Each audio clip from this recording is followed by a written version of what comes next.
I try not to give relationship advice.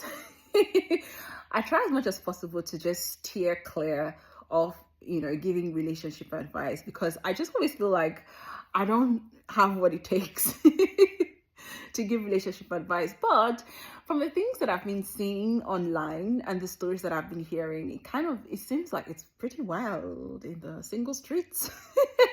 I've been hearing some very weird stories.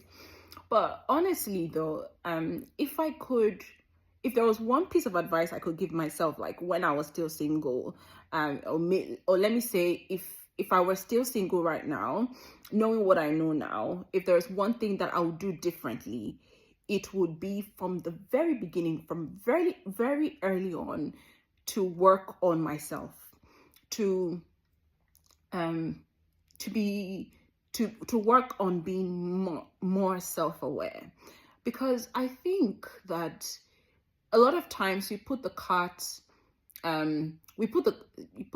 before the horse, or the horse before the cart, but a lot of times we get we get things all mucked up when we don't start with what is most important, which is us, right? And so I think one thing that I would do differently is to clarify my values, who I am, what I stand for, my beliefs, and what I intend to get out of life, what I envision for myself, for my life, for the kind of family that I want. Because once you've got that mapped out, then it's easier to sieve out people who don't match up to that.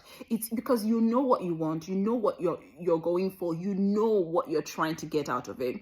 And so that way, anything that doesn't align, or anything that is inconsistent or incongruent with that which you have mapped out, you can just say, okay, this doesn't align with my values, so thank you very much. It was nice knowing you.